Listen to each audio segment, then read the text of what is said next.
Gjatë historisë njerëzore ka ndodhur shumë ngjarje kritike. Tani ne do të vëzhgojmë njërin prej tyre. Disa njerëz e quajnë atë globalizim ose epoka e informacionit. Analizat e tilla janë të sakta, por ekziston një zhvillim tjetër shumë herë më i rëndësishëm se këto.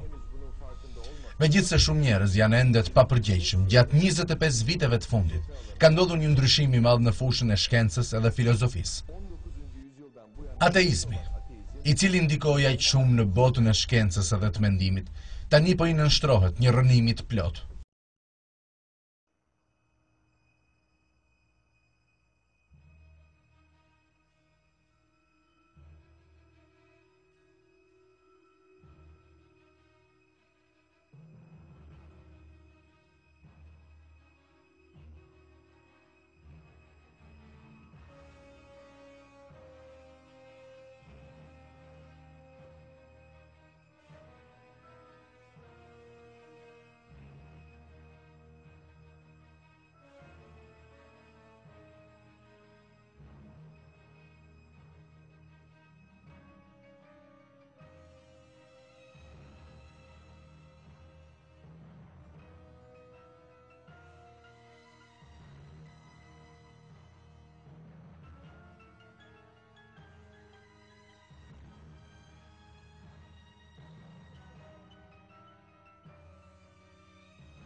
Rënimi i ateizmit.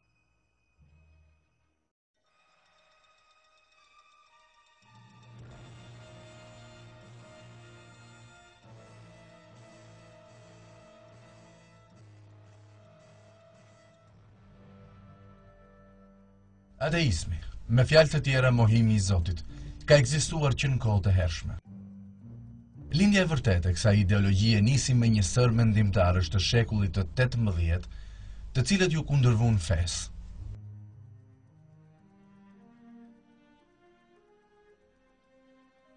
Materialistë si Denis Diderot, Baron d'Holbach edhe David Hume pohuan se nuk ekziston ndonjë botë tjetër jashtë materjes sonë. Ateizmi filloi të përhapej më së shumti në shekullin e 19. Mendimtarë si Feuerbach, Marxi, Hegeli, Nietzsche, Durkheimi edhe Freudi zbatuan idetë ateiste në një sër fushash të shkencës edhe filozofisë.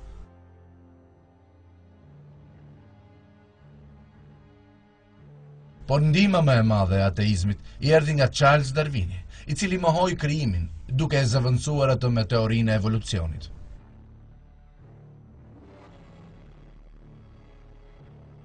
Pyetje se si qeniet e gjalla dhe njeriu erdhën në jetë, së cilës ateistët ishin të paaftë i përgjigjeshin prej shekujsh, darvinizmi i dha një ashtu quajtur përgjigje shkencore.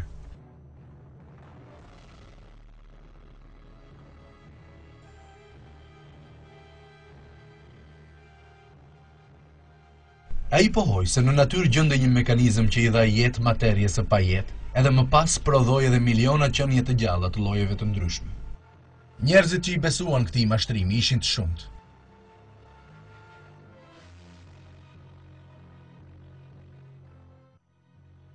Në fund të shekullit të 19, ateizmi kishte ngritur një pikpamje botërore me anë të së cilës ateistët besonin se shpjegohej çdo gjë.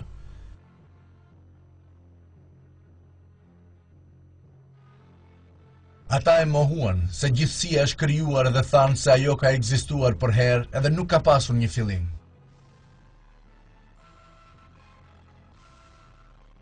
Ata mendonin se rregulli dhe ekuilibri që gjenden në gjithësi janë rrjedhimi i rastësisë, edhe se në të nuk kishte asnjë qëllim.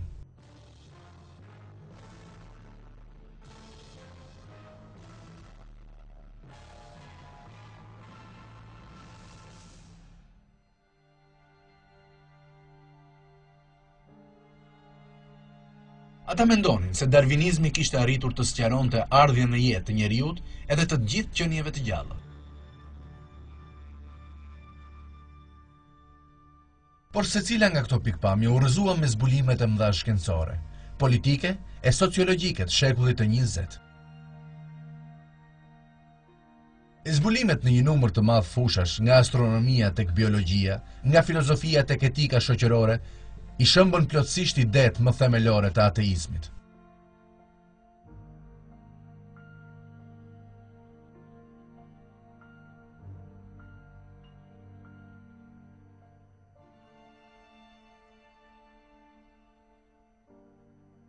Në librin e tij, Zoti, dëshmia, pajtimi i besimit edhe arsyes në botën post-sekulare, botuar në vitin 1997, shkencëtari i mirënjohur amerikan Patrick Lynn na sjell shqyrtimet e mëposhtme.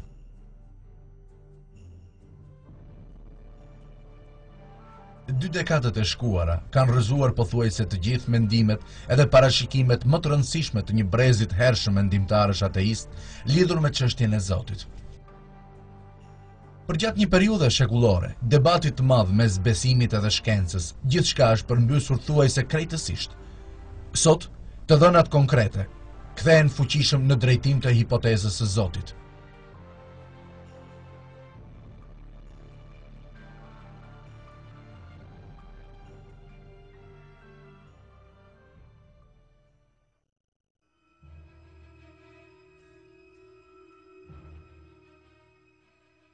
Kozmologjia, zbulimi i krijimit.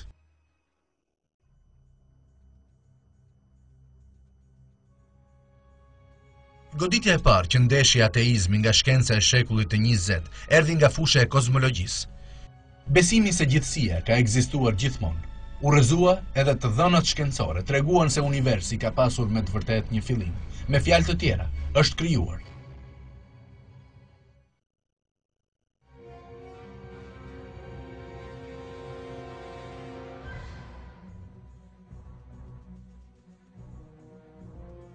Ideja e një universit pa fillim, edhe të pafund, u hodh për herë të parë nga filozofët ateistë të Greqisë së lashtë. I pari që mbështeti këtë ide në epokën e re ishte filozofi i njohur i shekullit të 18, Immanuel Kant. Kanti pohoi se gjithësia ka ekzistuar për herë, edhe se të gjithë mundësitë mund të ndodhin me zgjerimin e pafundëm të kohës.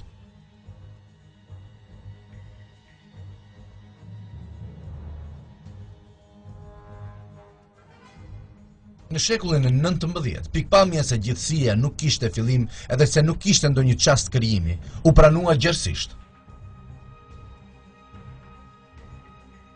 Megjithatë, shkenca shumë shpejt do të provonte se universi kishte një fillim.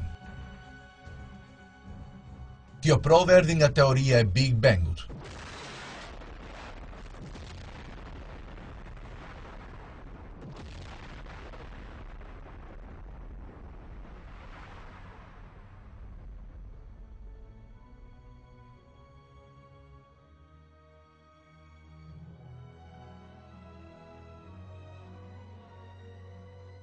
Teoria e Big Bangut ishte rrjedhimi i një sër zbulimësh.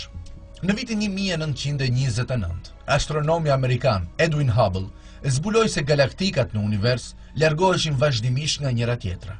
Kjo nënkuptonte se universi zgjerohej vazhdimisht.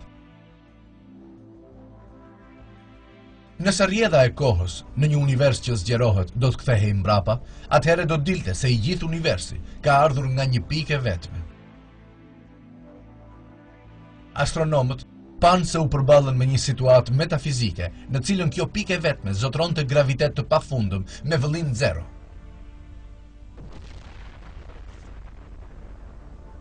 Lënda dhe koha dolën me një shpërthim nga ajo pikë e vogël pafund. Për ta thënë më ndryshe, gjithësia u krijua nga asgjëja.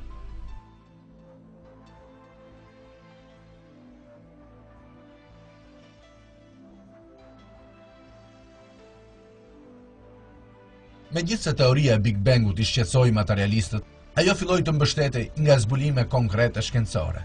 Gjatë vëzhgimeve të tyre në vitet 1960, dy shkencëtarët, Arno Penzias edhe Robert Wilson, zbuluan gjurmë radioaktive të lëna pas nga ky shpërthim.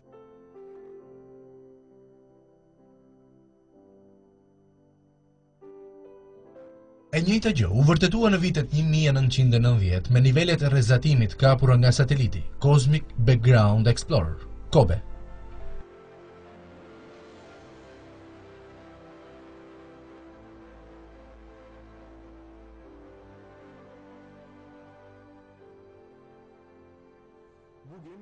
Sot, ateistët janë zënë ngushtë nga këto zbulime shkencore.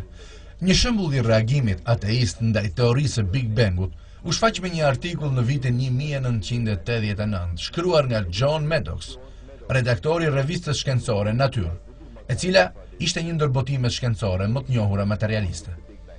Në atë artikull të titulluar Poshtë Big Bangu, Maddox i shkruante se Big Bangu është i papranueshëm nga pikpamja filozofike, sepse ata që mbështesnin krijimin edhe bindjet të tjera të ngjashme, gjejnë justifikim të plotë në doktrinën e Big Bangut. Ai gjithashtu parashikoi se Big Bangu vështirë se do të kapërcej 10 vjeçarin e ardhshëm.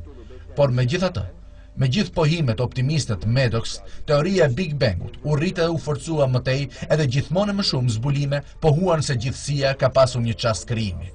E vërteta ku arriti astronomia bashkëkohore është kjo. Lënda edhe koha erdhën në ekzistencë nga një krijues me fuqi të pafundme, edhe nuk kufizohet nga asnjëra prej tyre. Krijuesi i gjithësisë ku ne jetojmë është Zoti, sunduesi i gjithë botrave. Fizika dhe astronomia. Rrëzimi i idesë së një universi të rastësishëm.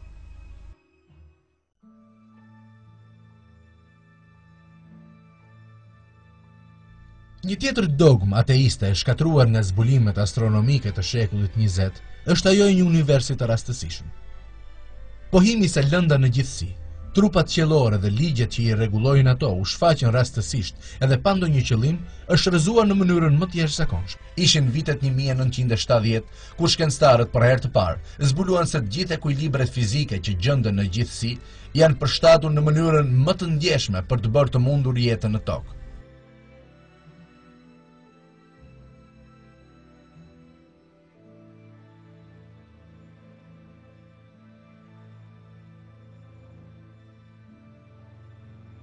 Me thellimin e zbulimeve u pa se ligjet fizike, kimike dhe biologjike në univers, forcat bazë si graviteti edhe elektromagnetizmi, si edhe struktura e elementeve janë përshtatur në formën më të përkryer për të siguruar jetën e qenieve të gjalla. Le të shohim tani disa nga këta shembuj.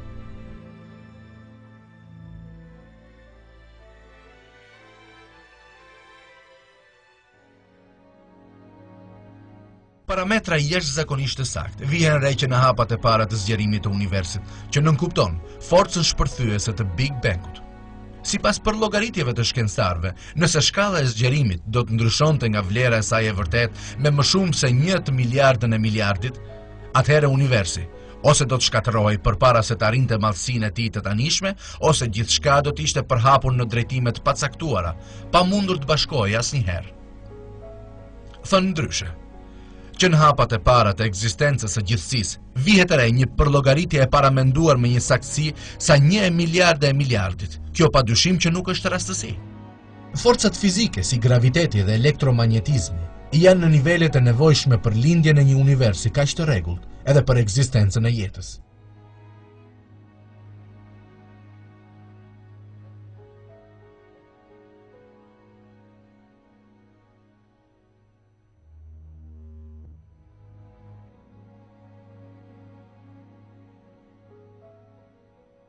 Edhe luhatjet më të papërfillshme në këto forca, për shembull ndryshimet vetëm në 1 miliardën e 1 miliard miliardave, do të kishin shkaktuar që universi të mos ishte asgjë më shumë se një rrezatimi ose hidrogjeni. Për pasojë, sistemi ynë diellor, planetet dhe toka nuk do të ekzistonin. Si gjitha imtësitë në gjithësi, sistemi ynë diellor është krijuar në baraspeshën më delikate.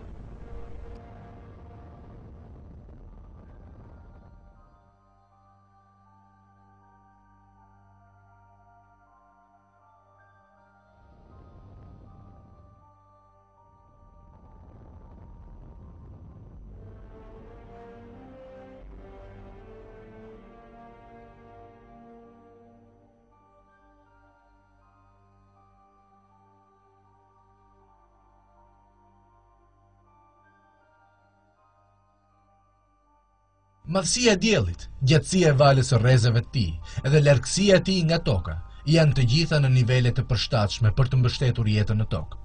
Dëmtimi më i vogël i këtyre ekuilibrave do ta shkatërronte menjëherë jetën në tokë. Mënyra se si atmosfera e tokës përmban gazet e nevojshme që lejojnë frymarrjen ose fusha magnetike e tokës, e cila i është përshtatur në mënyrën më të përsosur jetës njerëzore, janë dy shembuj të rëndësishëm të këtyre baraspeshave delikate.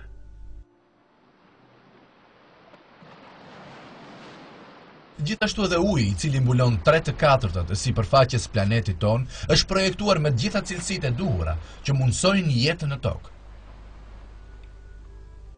Më interesantja është se shumica e shkencëtarëve që e zbuluan këtë të vërtet ishin materialistë edhe nuk kishin ndonjë dëshirë për të arritur në përfundime të tilla.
Në librin e tij, Universi Simbiotik, astronomi amerikan George Greenstein e pohon këtë fakt me këto fjalë.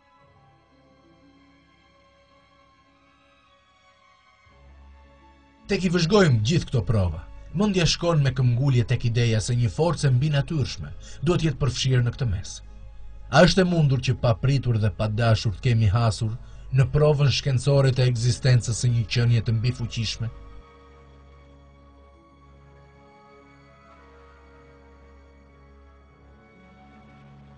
Në librin e tij të vitit 1998, Fati I natyrës, si shfaqin qëllimet ligjet e biologjisë në gjithësi, biologu I mirënjohur molekular Michael Denton bën komentin e mëposhtur.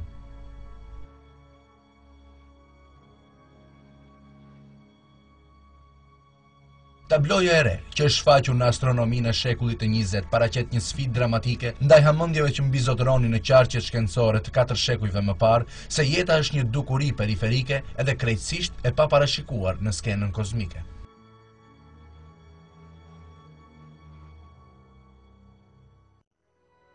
Me pak fjalë, koncepti I një universi të rastësishëm, baza themelore e ateizmit, është shembur plotësisht.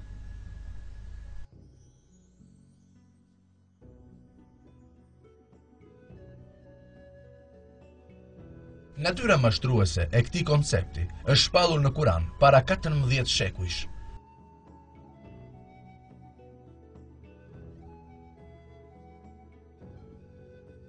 Ne nuk I krijuam tokën, qiejt edhe çka ndërmjet tyre pa ndonjë qëllim. Kështu mendojnë ata që nuk besojnë.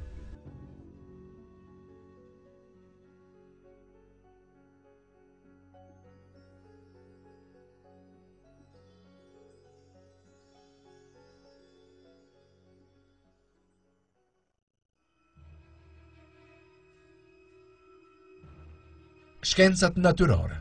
Fitoria e projektimit inteligjent.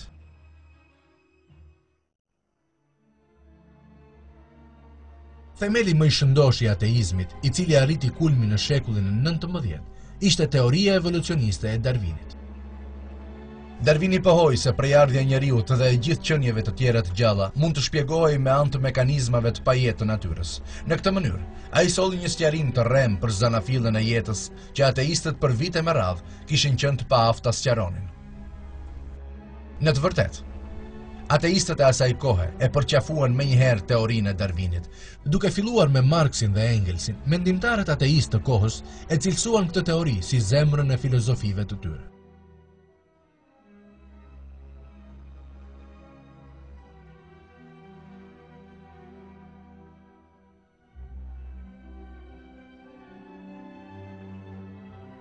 Megjithatë, kjo mbështetje kaq e fuqishme e ateizmit u rrëzua me zbulimet shkencore të shekullit të 20. Të dhënat e zbuluara nga degë të ndryshme të shkencës, si paleontologjia, biokimia, anatomia dhe gjenetika i dhanë goditje të rëndë teorisë e evolucionit në një sër drejtimesh. Darwini kishte pohuar se të gjitha qenjet e gjalla kishin ardhur nga një paraardhës i vetëm, i cili kishte kaluar nga njëri lloj në tjetrin në një seri shëndrimesh të vogla, por të vazhdueshme. Ai shpresonte se fosilet do të shërbenin si të dhëna për të mbështetur atë që ai pohonte. Por të gjitha kërkimet rreth fosileve gjatë gjithë shekullit 20 paraqitën një tablo krejt të ndryshme.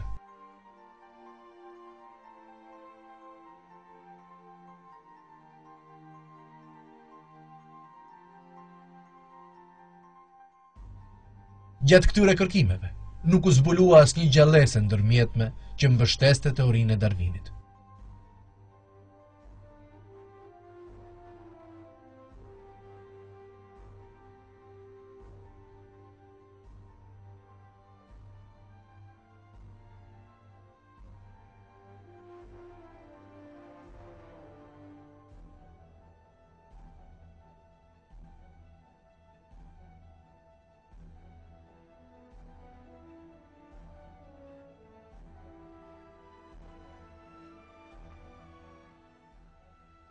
Për shembull, dukuria e njohur si shpërthimi kambrian është tejet e mjaftueshme për ta rrëzuar këtë teori.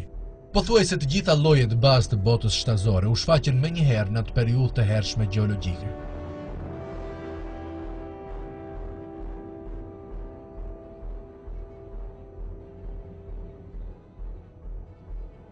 Qenie të gjalla të klasave të ndryshme, siç janë butakët, vertebrorët, artrobotët, edhe ekinodermët, me karakteristikat e tyre të ndryshme fizike, u shfaqen të gjitha menjëherë me organet edhe sistemet e tyre jashtëzakonisht të ndërlikuara. Kjo e vërtet që del nga zbulimet të fosileve e shkatron teorinë e evolucionit, edhe përveç kësaj, përbën provë për krijimin.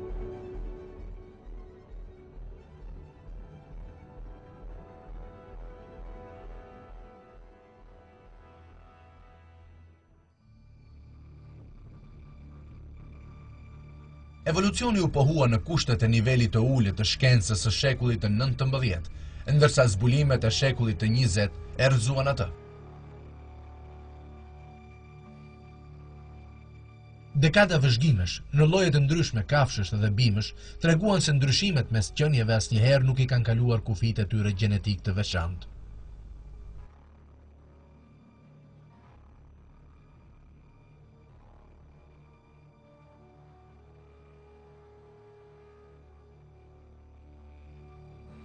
Gjithashtu, eksperimentet gjenetik treguan se mutacionet që Darwini i konsideronte si një mekanizëm evolutiv, asnjëherë nuk mund të shtonin një informacion të ri gjenetik tek qeniet e gjalla, por përkundrazi, kanë gjithmonë ndikim të dëmshëm.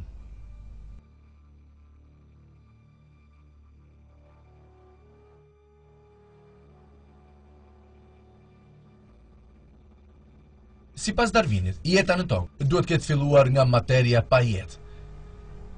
Po si lindi qenia e parë e gjallë?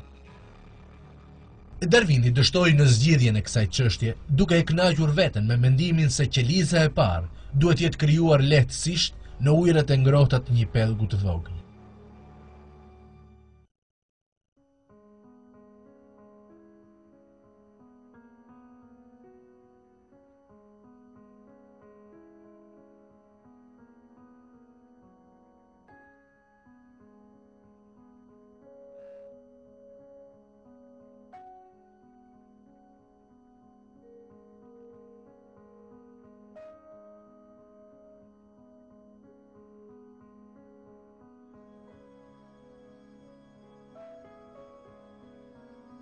Biologët evolucionistë që provuan të mbushnin këtë boshllëk të darvinizmit dolën tepër të zhgënjur. Të gjitha vëzhgimet edhe eksperimentet treguan se ishte e pamundur që një qelizë e gjallë të dilte nga materia pa jetë.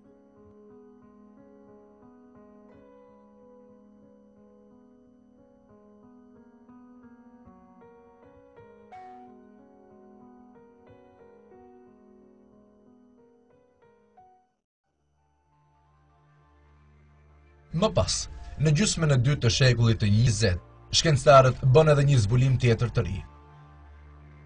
Jeta, edhe veçanërisht qeliza, me organele tepër të ndërlikuara brenda saj, ka një ndërtim jashtëzakonisht të ndërlikuar.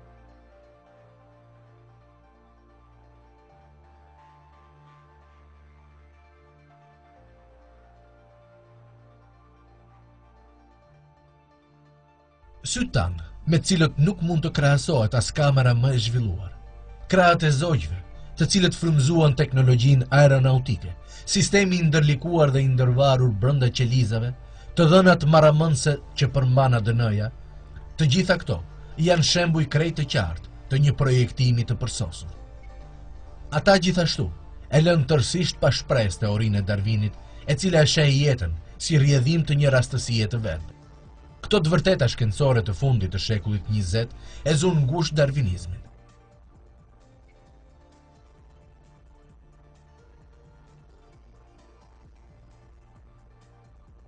Shkencëtarët në shumë shtete perëndimore, veçanërisht në Shtetet e Bashkuara të Amerikës, e kundërshtuan krejtësisht teorinë e Darwinit, duke mbështetur teorinë e projektimit inteligjent. Arsyeja për këtë është se të vërtetat shkencore tregojnë që jeta u shfaq pas një projektimi, edhe jo nga rastësia.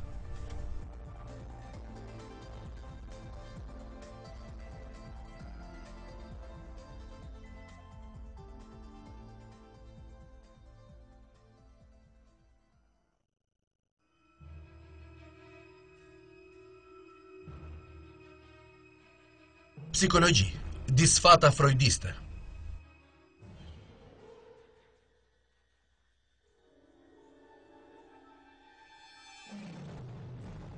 Psikologu austriak Sigmund Freud në shekullin e 19 përfaqësonte dogmën ateiste në fushën e psikologjisë.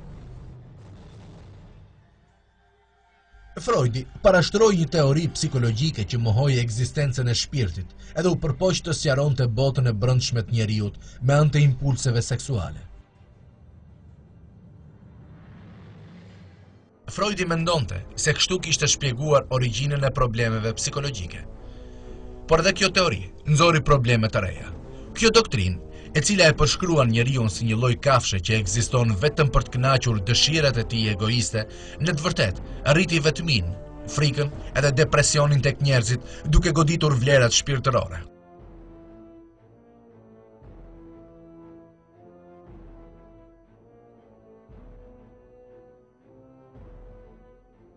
Punimet e piktorëve e artistëve të ndikuar nga Freudi paraqesin botën e errët të atyre mësimeve.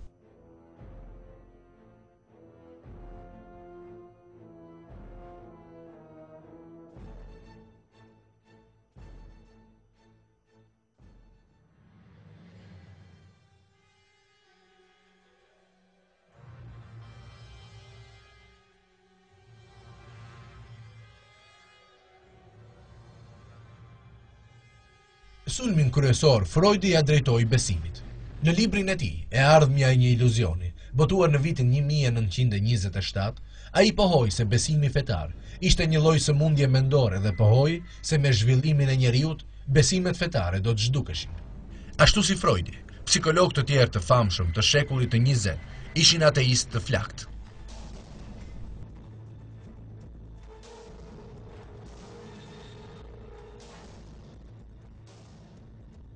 Baruch Skinner edhe Albert Ellis, përkatësisht themelues të shkollës behavioriste edhe të terapisë racionale emotive, ishin ndër ateistët më të njohur.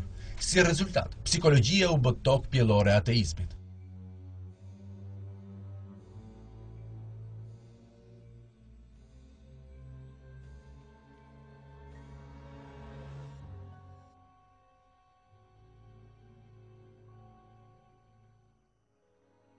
Në anketimin e vitit 1972, me antarë të shoqatës psikologjike amerikane, tregoi se vetëm 1.1% e psikologëve në vend kishin ndonjë besim fetar. Por gabimi më i madh në cilin kishte rënë shumica e psikologëve u demaskua nga vetë kërkimet e tyre. Këto kërkime nxorën në pas se teoria freudiste në veçanti nuk kishte baza shkencore. U bë gjithashtu e ditur se ndryshe nga sa pretendonte Freudi edhe disa teoricienë psikolog, besimi fetar është themeli i shëndetit psikik. Shkencëtari amerikan Patrick Glynn i përmbledh kështu këto zhvillime të rëndësishme. Kërkimet shkencore në psikologji në 25 vitet e fundit kanë treguar se besimi fetar, jo vetëm që nuk është neuroz apo burim neuroze, siç pohonte Freudi në disiplinat e tij, por është elementi i lidhur më ngushtë me gjithë shëndetin psiqik edhe lumturinë. Studimet e shumta njëri pas tjetrit kanë treguar lidhjet e fuqishme mes besimit edhe praktikës fetare në njërin anë edhe sjelljeve të shëndetshme ndaj problemeve të tilla siç janë vetvrasja, alkooli, droga, divorci edhe depresioni në anën tjetër.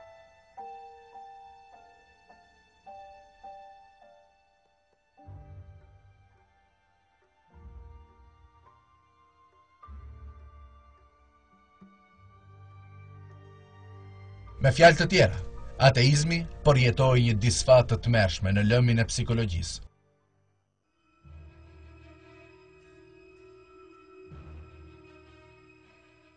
Rrëzimi i ideologjive ateiste.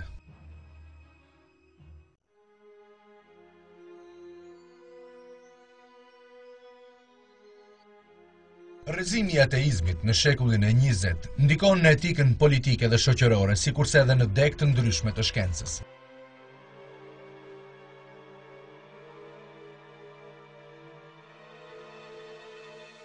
Përmbysja e komunizmit është një ndër shembujt më të rëndësishëm të saj.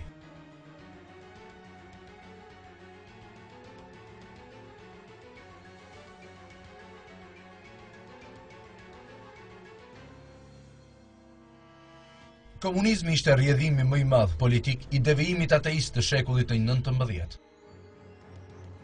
Themeluesit e kësaj teorie, Marksi, Engelsi, Lenini, Trotski dhe Mao Zeduni, pranuan ateizmin si parimin e tyre më themelor. Regjimet ateiste dëshironin të përhapnin ateizmin në të gjithë shoqëritë edhe të shkatronin besimet fetare.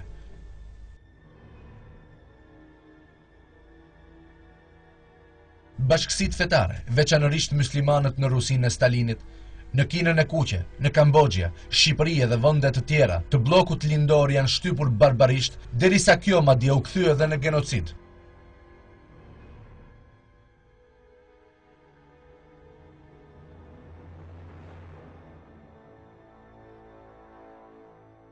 Edhe sistemi gjakatar ateist u shemb në një mënyrë të mahnitshme në fund të viteve 1980. Dhe ai që po shëmbej në të vërtet ishte vetë ateizmi. Patrick Glynn shkruan kështu: ndërsa historianët thellohen në rrethanat e rënies së ateizmit, bëhet gjithmonë më e qartë se vetë elita sovjetike ishte në agoninë e një krize besimi ateist, duke jetuar në një ideologji ateiste. Sistemi sovjetik përjetoi një demoralizim rrënjësor në çdo aspekt të tij. Njerëzit, duke përfshirë edhe elitën udhëheqëse, humbën çdo ndjesi të moralit edhe të shpresës.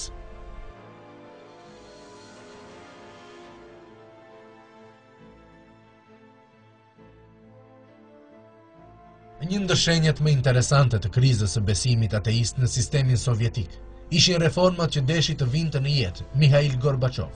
Sapo erdhi në fuqi, Gorbaçovi u përpoq të bënte një numër reformash si në çështjet morale, ashtu dhe në ato ekonomike. Ai filloi me luftën kundër alkoolizmit. Për një kohë, ai përdori konceptet marksiste-leniniste me qëllim që të rriste moralin e shoqërisë, por duke parë se ato nuk shërbyen për asgjë, në vitet e fundit të regjimit, ai filloi të fliste për Zotin në fjalimet e tij, megjithse vetë ishte ateist.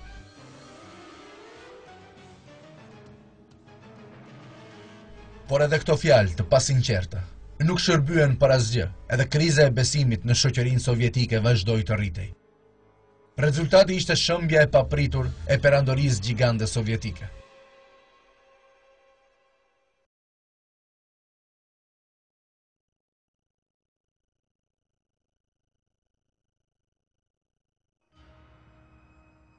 Komunizmi nuk ishte i vetëm në shekullin e 20. Fashizmi, një tjetër pjellë e filozofisë ateiste të shekullit të 19, u rrëzua gjithashtu. Fashizmi ishte një filozofi që mund të shihet si sintezë e ateizmit edhe paganizmit. Nietzsche, i pranuar nga shumë kush si themeluesi ideologjik i fashizmit, himnizoi paganizmin, Goditja është për fetë hyjnore edhe madje përshkroi veten si antikrishti. Nietzsche edhe Martin Heidegger, një ndër dishepujt e tij, ishin burimet kryesore të frymëzimit për Gjermaninë naziste.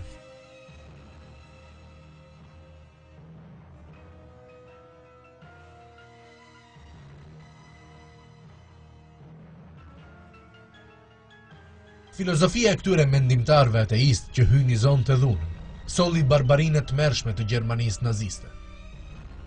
Pasi Hitleri dhe pasuesit e tij të ngushtë, të cilët ishin të gjithë ateist, e kthyen Gjermaninë në një shtet terrori, ata u bën shkak edhe për nisjen e luftës më të përgjakshme në historinë botërore. Masakra e njohur si lufta e dytë botërore kushtoi 55 milion jetë njerëzish. Antar të grupeve të ndryshme etnik si çifutët, ciganët edhe slavët, si dhe njerëzit që ngelen të zhgënjur nga ideologjia naziste, veçanërisht figurat fetare, u zhdukën në kampet e përqendrimit që ndërtuan nazistët gjatë viteve të luftës.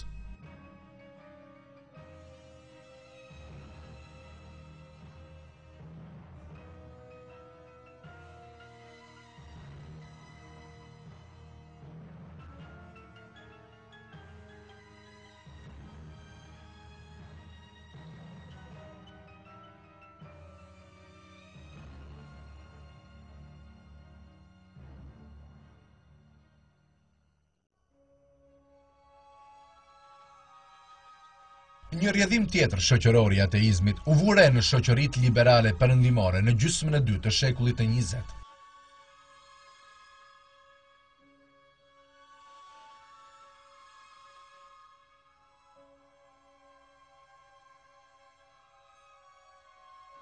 Të rinj perëndimor, të rritur në familje të krishterë, zhvilluan një lëvizje të egër antifetare në ndikimin e ideologëve ateist si Darwini, Marxi dhe Freudi.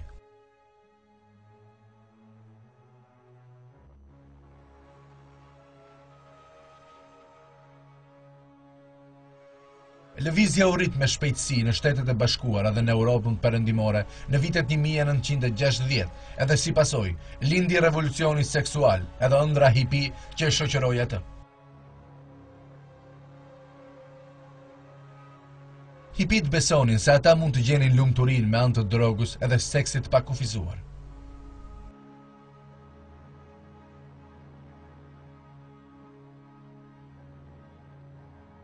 Këta të rinj që derdheshin në për rrugë me fjalët e këngës Imagine të John Lennon, në cilën ai fliste për një botë pa shtete edhe pa besim gjithashtu, po i nënshtroheshin një mashtrimi masiv. Një botë pa besim i solli ata me të vërtet në një fund të trisht. Udhëheqësit hipi të viteve 1960 ose vran veten ose vdiqën nga dozat e larta të drogës në fillim të viteve 70. Shumica e të rinjve, emrat e të cilëve gjendeshin në listat e të humburve, në muret e stacioneve të policisë, ishin viktima të drogës.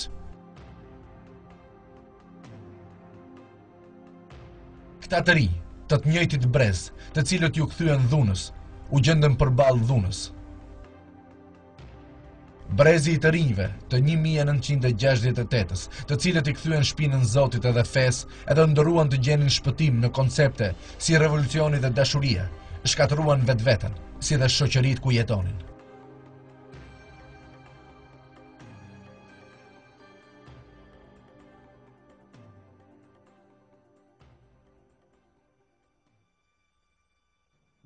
Informacioni që kemi paraqitur deri tani, i përmbledhur shkurtimisht, tregon qartë se ateizmi po i nënshtrohet një dështimi të pashmangshëm.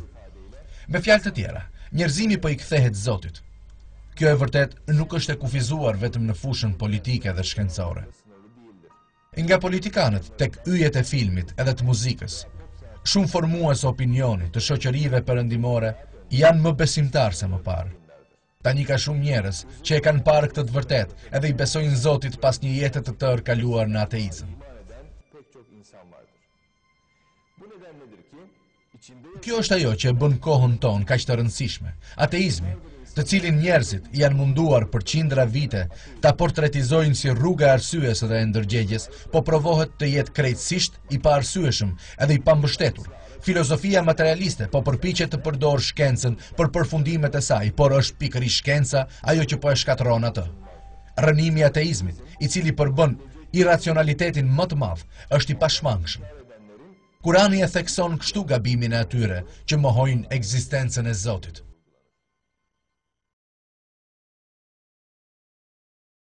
Si mund të jeni mosmirënjohës ndaj Allahut, kur ju ishit të vdekur, ai ju dha jetë. Pastaj do t'ju bëj të vdisni e do t'ju rikthej përsëri në jetë e më pas tek ai do të ktheheni. Ai krijoi për ju gjithçka në tokë. Pastaj vullnetin e tij ja drejtoi qiellit edhe e përsosi në 7 qiell. Ai është i gjithdituri.